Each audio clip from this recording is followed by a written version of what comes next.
সাংগঠনিক রদবদল তো করেছে তৃণমূল, কিন্তু তাতে কি বীরভূমের দলের অন্দরের ক্ষোভ বিক্ষোভ ঠেকানো যাবে? ব্লক সভাপতি পরিবর্তনের একদিন হতে না হতেই এবার পদচ্যুতদের নতুন পদে বসানোর তোড়জোড় জেলা তৃণমূলে, যা দেখে শুনে জোর ফিসফাস তৃণমূলের অন্দরে। তাহলে কি মানভঞ্জনের চেষ্টা চলছে?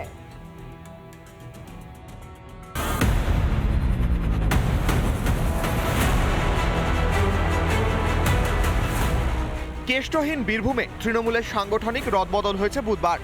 বিক্ষুব্ধদের সামাল দিতে কোথাও ব্লক সভাপতি পরিবর্তন করা হলো, তো কোথাও আবার সভাপতি না রেখে ব্লক কমিটি তৈরি করে দিয়েছে রাজ্য কমিটি। কিন্তু যাদের পদ থেকে সরানো হলো, এবার তাদের ক্ষোভ সামাল দেবে কে? প্রাক্তন ব্লক সভাপতিদের ক্ষোভ সামাল দিতে এবার নতুন পদের ঘোষণা তৃণমূলে। সাঁইথিয়া 1 ব্লকের প্রাক্তন সভাপতি প্রশান্ত সাধুকে জেলা সম্পাদক করা হয়েছে। ময়ূরেশ্বর 2 ব্লকের প্রাক্তন সভাপতি নারায়ণ প্রসাদ চন্দ্রকে জেলা সম্পাদকের দায়িত্ব দেওয়া হয়েছে। দুবরাজপুর ব্লকের 15 জনের কোর কমিটির আহ্বায়ক ছিলেন স্বপন মণ্ডল, তাকেও জেলা সম্পাদকের দায়িত্ব দেওয়া হয়েছে। নলহাটি 2 ব্লক কমিটির প্রাক্তন সভাপতি আবু জাহের রানাকেও ওই ব্লকের সাধারণ সম্পাদকের দায়িত্ব দেওয়া হয়েছে। রামপুরহাট 1 ব্লকের প্রাক্তন সভাপতি সৈয়দ সিরাজ জিন্নিকে জেলা সহ সভাপতির দায়িত্বে ফিরিয়ে আনা হয়েছে। নারায়ণ প্রসাদ চন্দ্র সেক্রেটারি হয়েছে ডিস্ট্রিক্ট কমিটির। আবু জাহের রানা নলহাটি 2 জেনারেল সেক্রেটারি করা হয়েছে।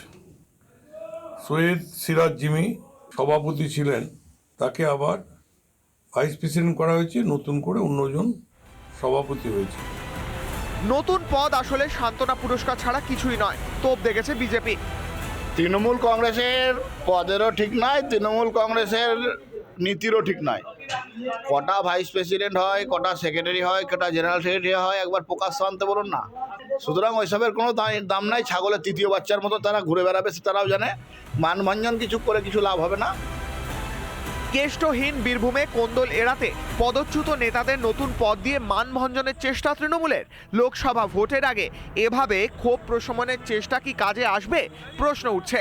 মনোরঞ্জন চট্টোপাধ্যায়ের রিপোর্ট, রিপাবলিক বাংলা।